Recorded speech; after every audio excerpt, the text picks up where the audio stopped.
Because we should be live on YouTube now.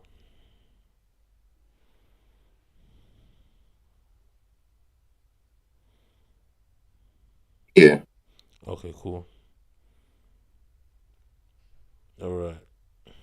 Yeah.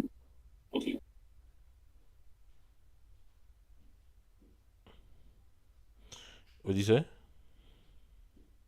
We're live. Okay, cool. Let's go. All right. Excuse my colors, man. So, Excuse my microphone with the light. It's a bit distracting, but yeah. so we're gonna break down the best Prem signings so far this window, right? Yeah. And maybe the worst as well. Okay.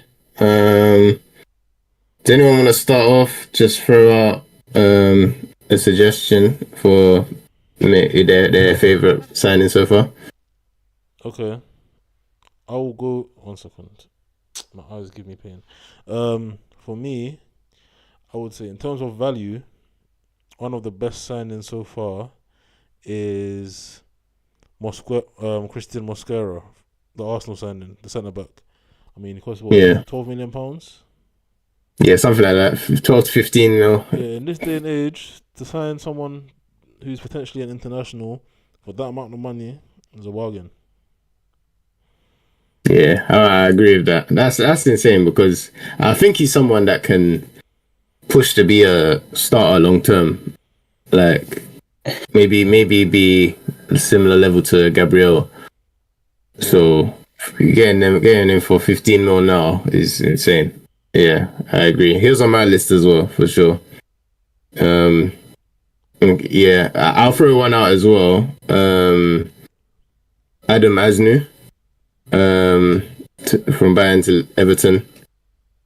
I think he was 8 mil, Wait, what position? and he's a left back. Oh, okay. So he never really got a chance at Bayern, but he's a big talent. He's a big talent. Like I can see him being one of the better attacking left backs in the league. If I remember when Nuri joined Wolves, right? Yeah.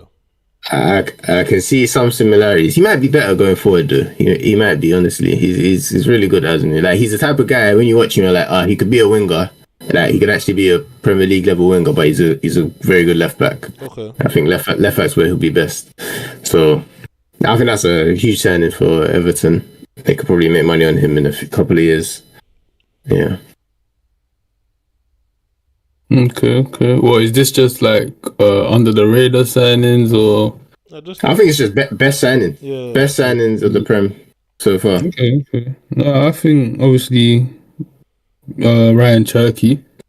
Yeah. 30 million. This is £100 million player in my opinion. Like, damn, it's so entertaining to watch. For me, he comes to the Prem. He's already one of the best players in the Premier League. He's gonna show what he can do next season. He's a big shot. Other ballers, yeah, man, he's a baller, man. He's got everything a creative player needs. He's good with both feet. One of the best dribblers in the world. Can pass. Got very good vision. Eye for killer pass. It's very hard to get him off the ball. He's strong. Good decision making. I just think, we're gonna see a wonderful player in the Prem, man, and honestly, it's a great buy for the Premier League, not just Manchester City. 30 million as well. Like next season, everyone's gonna be looking at that like, wow, how did Man City manage this? Yeah. Are you expecting him to be a 100% starter, guaranteed, or what do you reckon? I mean, whether he is or not, I mean, City have a lot of players, but yeah, I think eventually it'll be clear that he's one of their better players.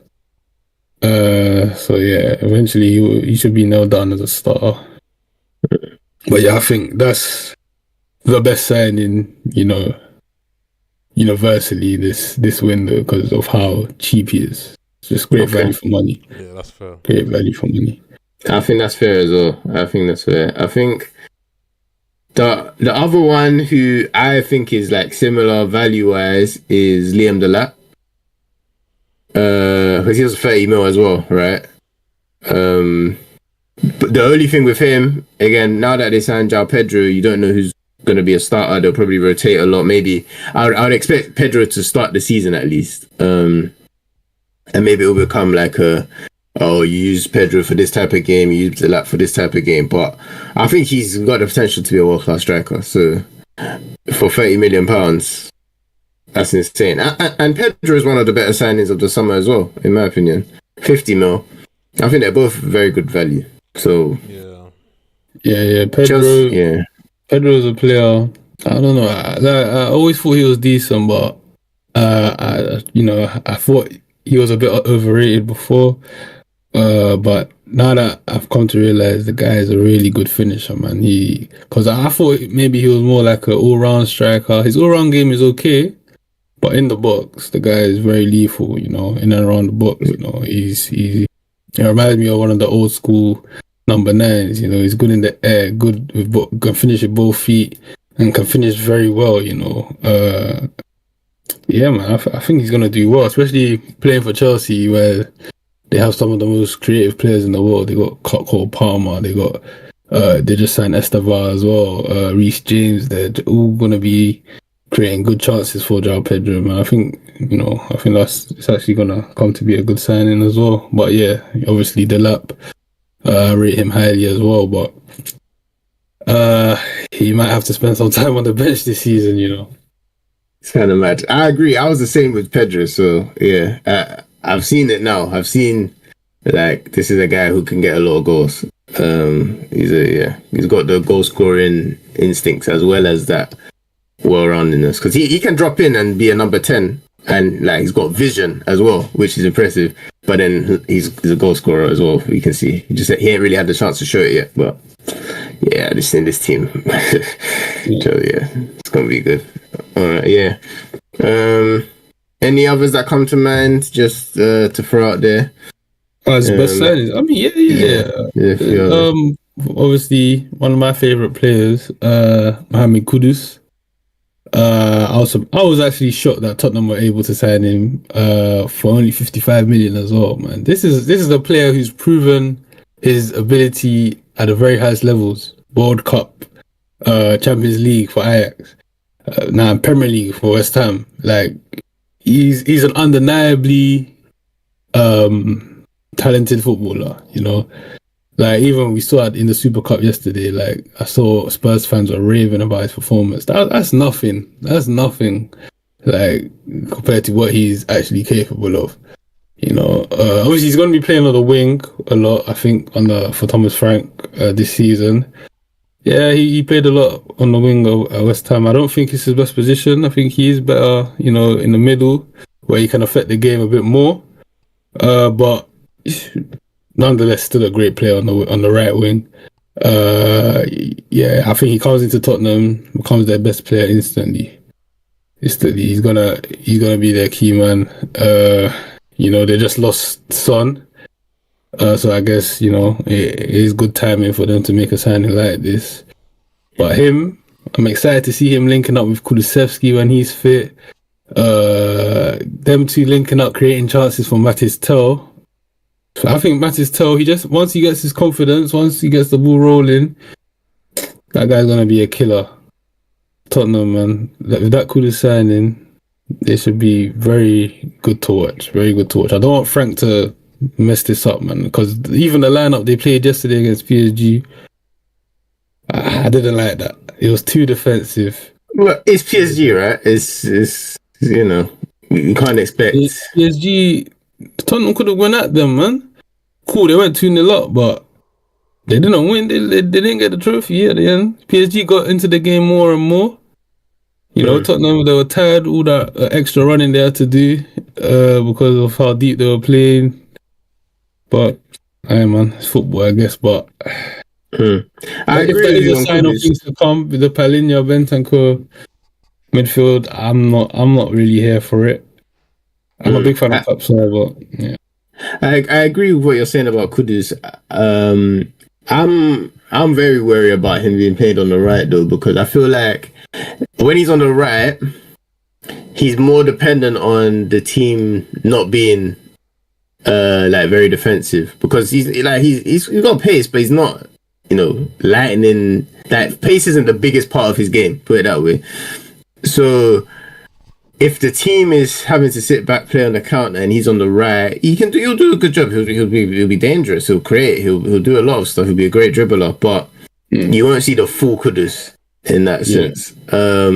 He's always going to be better in central areas, honestly. But if the people next to him and in front of him and behind him are very good, and he's on the right, then it can definitely work and he can add a lot to the team. But I'm like, it's funny. It's like if he's in the center, this goes higher on my best signings list. If that makes sense. This is now like arguably number 1, number 2, number 3. But if he's gonna be on the right and I'm not sure how they're gonna set up, then I have a bit more doubt wise. But it's still a great signing. Obviously great signing for the fee.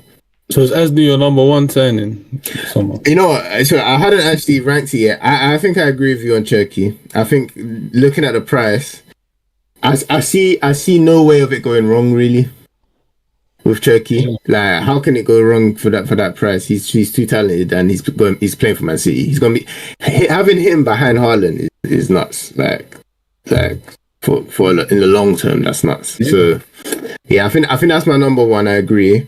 I would say number 1, Cherki. Number 2, it's like, if I'm saying overall, I'm saying Delap because of the price. But then if I'm saying this season, maybe I'm saying Pedro, if that makes sense. But they're up there after Cherki. Mosquera as well, because that's just a crazy fee. And Ajnu. Those two are the biggest bargains, I'd say.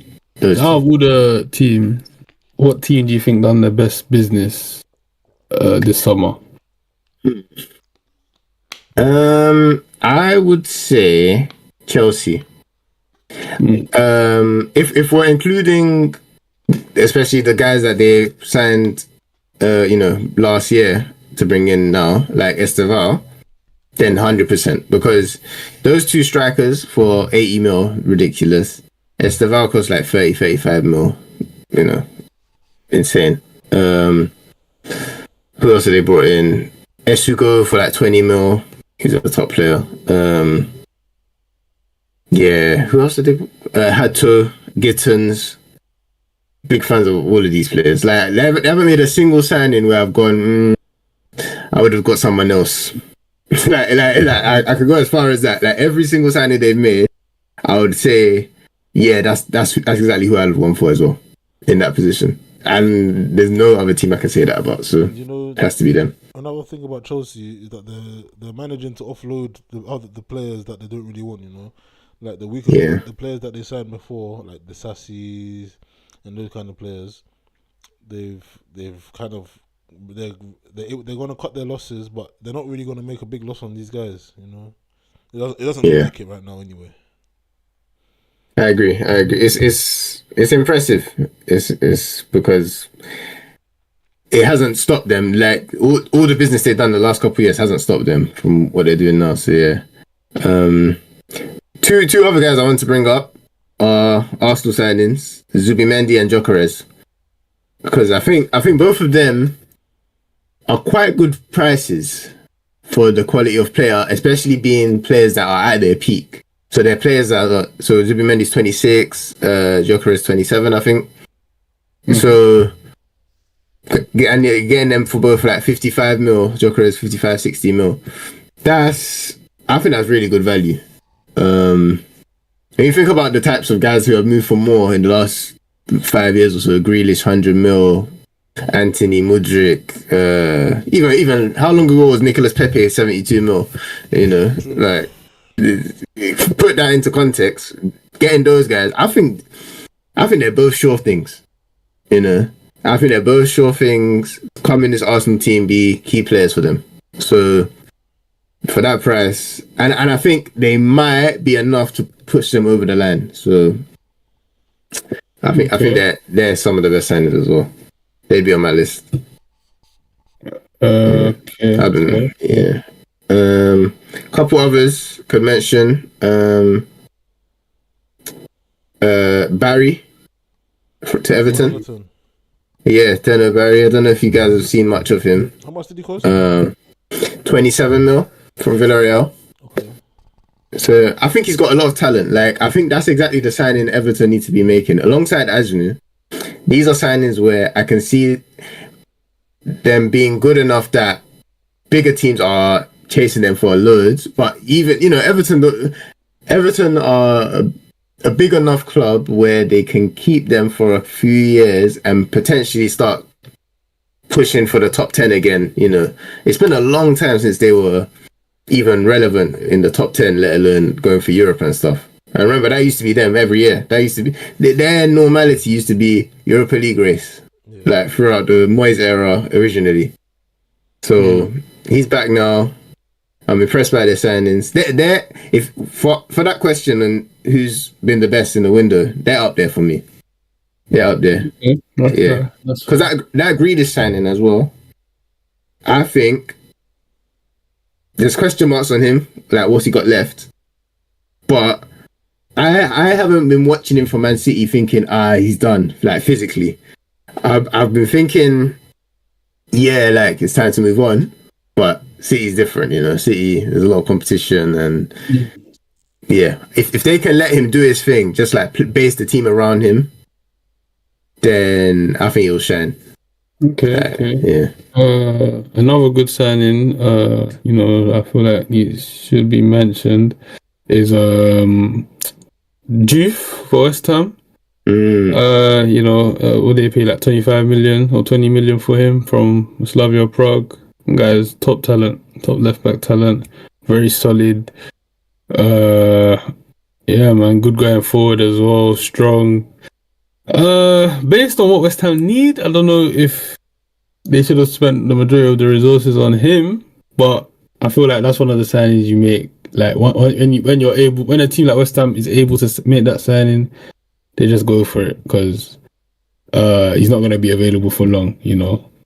Yeah, I actually better teams didn't go for him. Exactly. I actually think even if you like, because I'm guessing you're talking about like the midfield, right?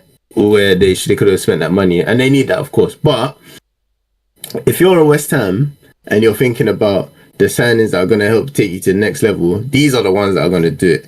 If there's a midfield signing like a Juve as well, then great, you know. But you have to take these opportunities when they're there because it's not going to be there every summer. Them being able to sign a Juve, but yeah, I can see him going to a bigger club soon as well. Yeah, let's talk about bad signings this summer. Are there any signings that have grinded you guys' gears, you know, this summer where you're just thinking, why would you make this signing? Or it's ridiculous, like, why? I'll let either of you start. Yeah, I've got one, and it's one that I've seen a lot of people in recent weeks actually praise a lot. But I've watched him and I just can't see it. It's Maxime de Kuiper to Brighton for about £20 million. Wait, is he the left back? Yeah. I've watched him. I just don't think he's good enough defensively to play left back in the Premier League. And on the ball, he's not special. Like he's okay. He's good. Like he's good on the ball. He's okay, but he's not so good that it's worth having someone who's gonna struggle defensively and you can make allowances for him, you know, like kind of like a light version of Trent or something. It's not that at all. Like can whip the ball a bit, but physically he doesn't look like anything special, and just technically 1v1 defending. I feel like any top right back, like against a Saka or who else? I don't know who, a Dingra, or like who's another guy I would mention for as a good signing, by the way. Guys like that, direct up against him, like he's gonna struggle. And yeah, I think that, for me that's the worst Prem signing I've seen this summer. Okay.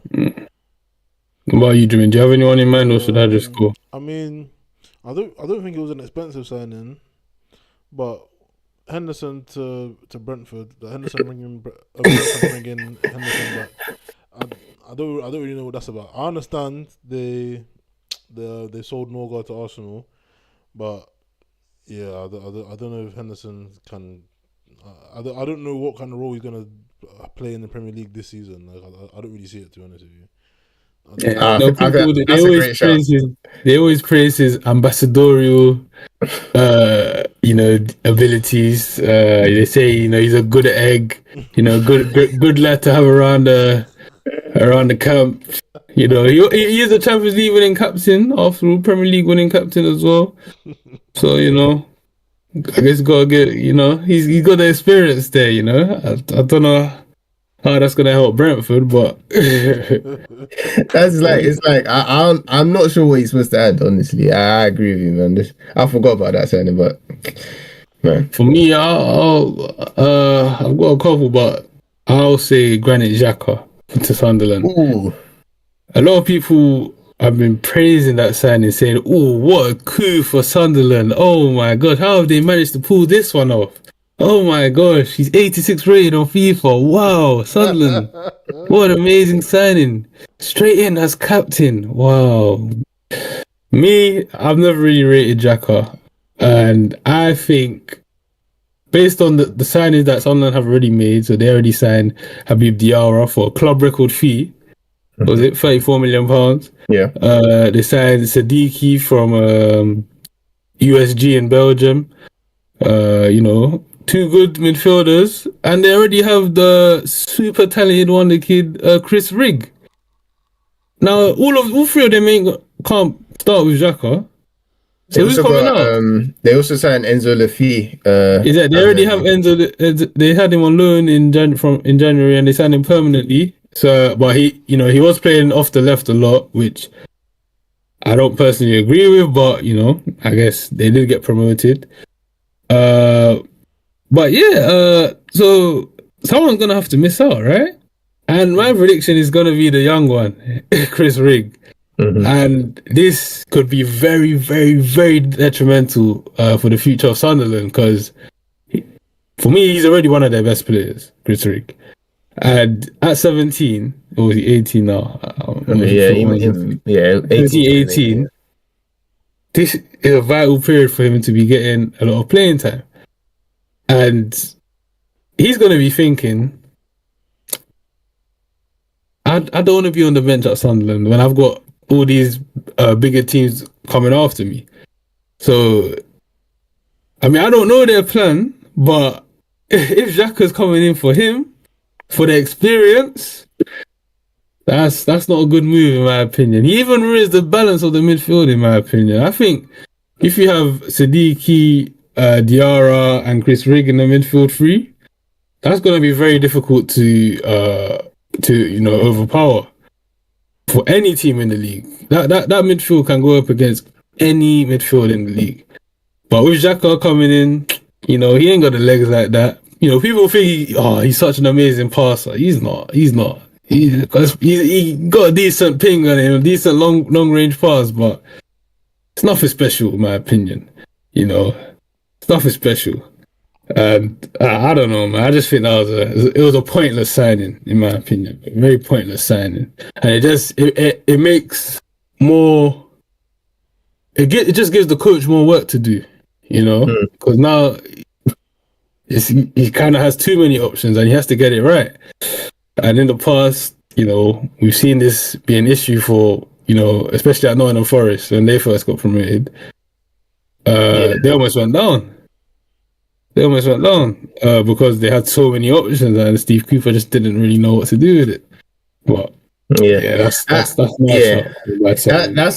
a very good shot. I wasn't expecting that to come up, but I agree with everything you said, and the fact he's captain kind of suggests that he's definitely going to be starting.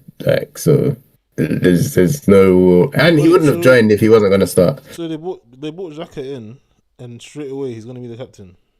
Yeah. Immediately. That's their marquee signing. That's their statement signing that we're in the Premier League and we're not here to play games. We're here to compete. Man. If they're serious, he'll be out of the team by January, man. Man. Yeah, I'll be shocked if that happens because he's probably on big money as well. But it's true. I mean, everyone else but him. They'll blame the two other black midfielders, and not him.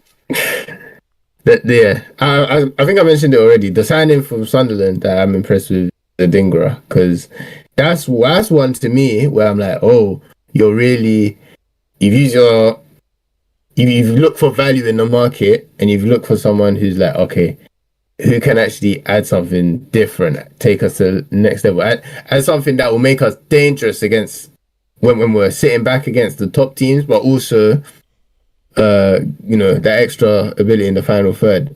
Like, there are some games maybe where like Sunderland might think, have a good player to slow things down a bit, but I don't know. I agree with you. Any other shouts of worst signing? There was one other that came to mind when you were talking, Jermaine. Because it's similar to Henderson, I guess, is Kyle Walker. Wait. Oh, yeah. Oh, okay, yeah. Yeah. I just like someone whose whole game was pace, pretty much. Like at 35, I just can't see it going well. Yeah. I mean, who have more protection, obviously. Like Burnley are going to be quite defensive. They were very well set up defensively last season as well. So maybe this, that can help. He's never been that good defensively, though. Yeah, he's had to rely on his pace defensively. Yeah, it's true. But I guess he knew how to. But Mm-hmm. I got another one though. Mm-hmm. Anthony Elanga. Yeah. He's received a lot of plaudits after last season. I think, how many league goals did he score? Was it 9, 11? I don't know. Yeah, it might have been 11. But he done all right for Forest last season. Forest, they had a good season as well. For me, he's just not that good. Newcastle could have done a lot better than signing Elanga.